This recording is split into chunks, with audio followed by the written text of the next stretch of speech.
ಚಿಕ್ಕಬಳ್ಳಾಪುರ ತಾಲೂಕಿನ ಹೊಸಳ್ಳಿ ಗ್ರಾಮದಲ್ಲಿ ನಾವೇನು ರೋಸ್ ಆನಿಯನ್ ಅಂತ ಏನು ಹೇಳ್ತಾರೆ ಅಥವಾ ಕೆಂಪು ಈರುಳ್ಳಿ, ಈ ಒಂದು ಚಿಕ್ಕಬಳ್ಳಾಪುರ ಈರುಳ್ಳಿನೂ ಅಂತಲೂ ಕರೀತಾರೆ. ಈ ಒಂದು ಚಿಕ್ಕಬಳ್ಳಾಪುರ ಈರುಳ್ಳಿ ಇಡೀ ನಮ್ಮ ದೇಶದಾದ್ಯಂತ ಇದು ತುಂಬ ಪ್ರಸಿದ್ಧ. ಈ ಒಂದು ಬೀಜೋತ್ಪಾದನೆ, ಈ ಒಂದು ಈರುಳ್ಳಿಯ ಬೀಜೋತ್ಪಾದನೆಯ ತಾಕಿನಲ್ಲಿದ್ದೀವಿ. ರೈತರು ಈ ಭಾಗದಲ್ಲಿ ಈ ಒಂದು ಕೆಂಪು ಈರುಳ್ಳಿಯ ಅಥವಾ ನಾವೇನು ರೋಸ್ ಆನಿಯನ್ ಅಂತ ಏನು ಹೇಳ್ತೀವಿ, ಇದರ ಒಂದು ಬೀಜೋತ್ಪಾದನೆಯನ್ನು ಮಾಡಿ ಅದನ್ನೇ ಕಂಪ್ನಿಗಳಿಗೆ ಕೊಡ್ತಕ್ಕಂಥದ್ದು. ಈ ಒಂದು ಯಾವ ರೀತಿ ಬೀಜೋತ್ಪಾದನೆ ಮಾಡ್ತಾರೆ ಅಂತ ಹೇಳಿದ್ರೆ, ನಾವು ಏನು ನವಂಬರ್ ತಿಂಗಳಲ್ಲಿ ಬೀಜೋತ್ಪಾದನೆಗೆ ನಾಟಿ ಮಾಡುವ ಸಮಯ ಸೂಕ್ತ. ನವಂಬರ್ ತಿಂಗಳಲ್ಲಿ ಏನು ಮಾಡ್ತಾರೆ ಅಂದರೆ, ಗಡ್ಡೆ ತಂದು ಗಡ್ಡೆಯನ್ನು ನಾಟಿ ಮಾಡಿದ 3 ತಿಂಗಳಿಗೆ ಇವು ಈ ಒಂದು ಅಂಬೆಲ್ಸ್ ಅಂತ ಏನು ಹೇಳ್ತೀವಿ ಅಥವಾ ಹೂವು ಬರೋದಕ್ಕೆ ಪ್ರಾರಂಭ ಆಗ್ತದೆ.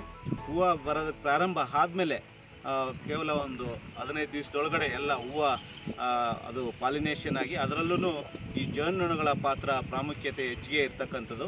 ಸೊ ಜೇನುನೊಣಗಳು ಮತ್ತು ಇತರೆ ಕೀಟಗಳಿಂದ ಇದು ಪರಾಗಸ್ಪರ್ಶ ಆಗಿ, ಆಮೇಲೆ ತದನಂತರ ಅದು ಬೀಜ ಆಗಿ, ತದನಂತರ ಆ ಬೀಜ ನಾವು ಹೂವು ಆದಾಗಿಂದ ಬೀಜ ನಾವೇನು ಒಂದು ಕಪ್ಪು ಬಣ್ಣಕ್ಕೆ ತಿರುಗಿದಾಗ ಆ ಒಂದು ಇದನ್ನು ನಾವು ಎಂಟೈರ್ ಒಂದು ಏನು ಅಂಬೆಲ್ ಅಂತ ಏನು ಹೇಳ್ತೀವಿ, ಈ ಗುಚ್ಚನ್ನು ನಾವು ಹಾರ್ವೆಸ್ಟ್ ಮಾಡಿಕೊಂಡು ಅಥವಾ ಕಟಾವು ಮಾಡಿಕೊಂಡು ಅದರಿಂದ ಬೀಜದ ಒಕ್ಕಣೆಯನ್ನು ಮಾಡ್ತಾರೆ.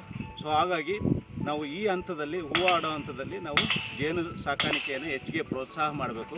ಸೊ 1 ಎಕರೆಗೆ ಕನಿಷ್ಠ ಅಂತ ಹೇಳಿದ್ರೆ 2 ರಿಂದ 4 ಬಾಕ್ಸ್ ನಾವು ಜೇನುನೊಣಗಳನ್ನು ಏನು ನಾವು ಎಪಿಸ್ ಸೆರಾನ ಆಗ್ಬೋದು, ಎಪಿಸ್ ಇಂಡಿಕಾ ಆಗ್ಬೋದು, ಈ ಥರದನ್ನು ನಾವು ಈ ಒಂದು ಇದರಲ್ಲಿ ತಾಕಿನಲ್ಲಿ ಇಟ್ಕೊಂಡ್ರೆ ಏನಾಗುತ್ತೆ, ಕನಿಷ್ಠ ಅಂತ ಹೇಳಿದ್ರೆ 15 ರಿಂದ 20% ನಿಮಗೆ ಬೀಜದ ಇಳುವರಿ ಜಾಸ್ತಿ ಆಗ್ತಕ್ಕಂಥದ್ದು. ಸೊ ಹಾಗಾಗಿ ಎಲ್ಲ ಯಾರೇ ಒಂದು ಇದನ್ನು ಬೀಜೋತ್ಪಾದನೆ ಮಾಡಿದ್ರೆ ಅವರು ಈ ಜೇನುನೊಣಗಳನ್ನು ಅದರಲ್ಲೂ ಹೂವು ಆಗದ ಸಮಯದಲ್ಲಿ, ಅಂದರೆ ನಾವು ಗಡ್ಡೆ ನಾಟಿ ಮಾಡಿದ್ಮೇಲೆ 3 ತಿಂಗಳಿಗೆ ಹೂವು ಬರ್ತದೆ.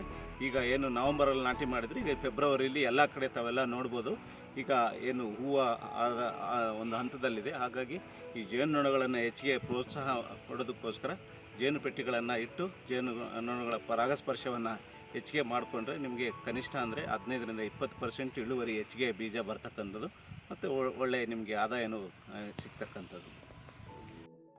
ನಾವು ರೈತರು, ಈ ಭಾಗದಲ್ಲಿ ದೊಡ್ಡ ರೈತರು. ಇಲ್ಲಿ ನಾವು ಈರುಳ್ಳಿ, ಕೆಂಪು ಈರುಳ್ಳಿ ಚಿಕ್ಕಬಳ್ಳಾಪುರದಲ್ಲಿ ಭಾಳಷ್ಟು ಫೇಮಸ್. ಅದು ಚಿಕ್ಕಬಳ್ಳಾಪುರದಲ್ಲಿ ಮಾರ್ಕೆಟ್ ಇದೆ ಈರುಳ್ಳಿದು. ಅದನ್ನು ನಾವು ಸುಮಾರು ವರ್ಷಗಳಿಂದ ಇದನ್ನು ಬೆಳೀತಾನೆ ಇದ್ದೀವಿ. ಒಳ್ಳೆಯ ಲಾಭ ಇದೆ ಇದರಲ್ಲಿ. ಈರುಳ್ಳಿಯಲ್ಲಿ ಒಂದೊಂದು ಟೈಮು ಕ್ವಿಂಟಾಲ್ ಬಂದು 60,000ವರೆಗೂ ಹೋಗುತ್ತೆ. ಒಂದೊಂದು ಟೈಮು ಒಳ್ಳೆ ರೇಟ್ ಇರುತ್ತೆ. ನಮ್ಮ ಭಾಗದಲ್ಲಿ ಈ ಸಾರಿ ಭಾಳಷ್ಟು ಜನ ರೈತರು ಇದನ್ನು ಉಪಯೋಗಿಸ್ಕೊಂಡು ಚೆನ್ನಾಗಿ ಬೆಳೆದಿದ್ದಾರೆ.